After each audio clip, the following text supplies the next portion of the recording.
four losses consecutive in a row. But Zach, I guess I want to take it from the top, as you probably do. The Edmonton Oilers in this hockey game, right? Oops, sorry. The compete and effort level, I would say, was miles ahead of the weekend, miles ahead of what they had Sunday against the Washington Capitals. Don't even know what that was, but you could tell the Oilers were motivated from the start. You could tell they smelled the 4-game losing streak, and they knew they had a tough opponent in the Tampa Bay Lightning, but they had some sloppy turnovers in the first period.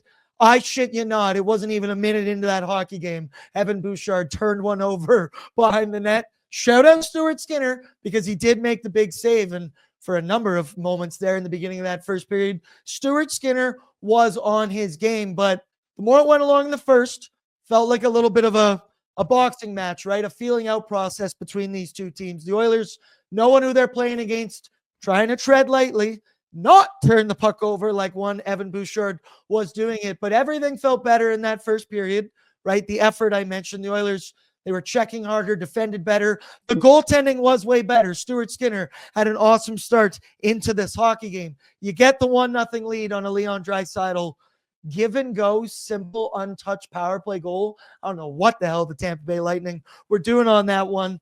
You then allow the Kasperi Kapanen turnover, but you leave that first period going, okay, tie hockey game, feeling pretty positive about this. You had the bad turnover, but hey, you're in this thing. You're ready to go. And then the second period comes, Zach, and that is where things start to go wrong. Starts off with a brutal goal to allow 30 seconds into that period, right? Brandon Hagel, we all know it. He's a dog, but there is no excuse for that one. Stuart Skinner, way too late on a side-to-side movement. Evan Bouchard standing right there in front of the net, making the most lackadaisical play to prevent a goal that you'll ever see. And then you take a couple penalties. You allow a shorthanded or a power play goal against rather, I should say. And then all of a sudden it's a 2-goal lead to the Tampa Bay Lightning. And when a team like the Tampa Bay Lightning have a 2-goal lead, they're going to choke it out of you, man. They're going to strangle the life out of you. They had suffocating layered defense. Shout out to Rosa there as well. She's making me feel a bit better. Tampa Bay Lightning, they don't allow a lot defensively the rest of the game. And dude, they were content to play dump and chase. It was a bad stretch there in the second period, about 5.5 minute stretch. And just like that, felt like the Oilers were never back in this game. Yeah, absolutely, man.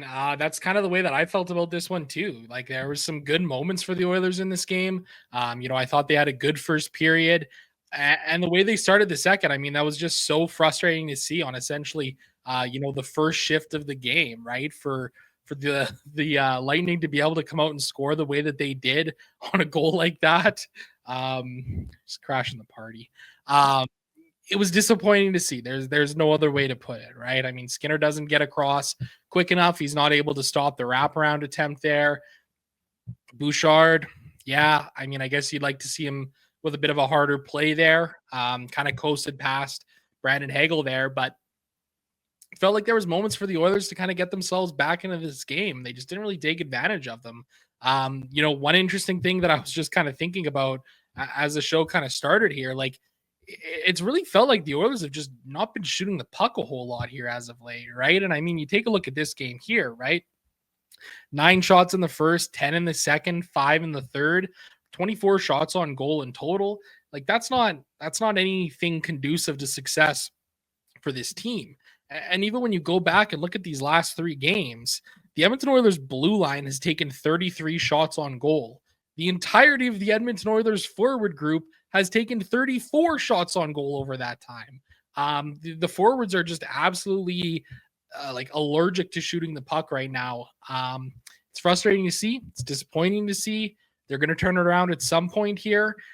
The hope is you can walk out with, a win or 2 here to close out this road trip against the Panthers and Hurricanes. Maybe find something to feel a little good about. Kind of hard to do right now. Yeah, right. It's feeling pretty negative. I'm seeing in here. Jeff Skinner's in. He says, you know who shoots the puck? Me. So maybe Jeff Skinner will be an addition. I like seeing that he's tuning into Oilersnation After Dark. Nathan said the Oilers just being too cute with it. Your pal Joe, the neutral zone turnovers were wild. Yeah, turnovers, right, this past weekend and today continued to kind of plague the Edmonton Oilers. Evan Bouchard, I mentioned, turned the puck over in his own end literally 30 seconds into that hockey game. It felt like Stu did make the stop, but then the Oilers, they had the 1-0 lead. Kapanen turns it over, very lackadaisical in the neutral zone. And then it's not a turnover, right? But what was it? The Nick Paul goal. Darnell Nurse is all the way pinched down. And give Nikita Kucherov credit, because I don't know how he even thought of sending that pass all the way down the ice. But who knows? We did see over the weekend Matthias Janmark get healthy scratched because he had a brutal turnover in neutral ice against Philadelphia on Saturday. I wonder if Kasperi Kapanen will be getting that same treatment after what happened here. But what's up, Nation citizens? If you like that video, then you need to be subscribed to the Oilers Nation YouTube. Podcasts, live shows, exclusive interviews, and analysis. Everything you need from your favorite voices at Oilers Nation. And you don't want to miss any of it, so hammer that subscribe button.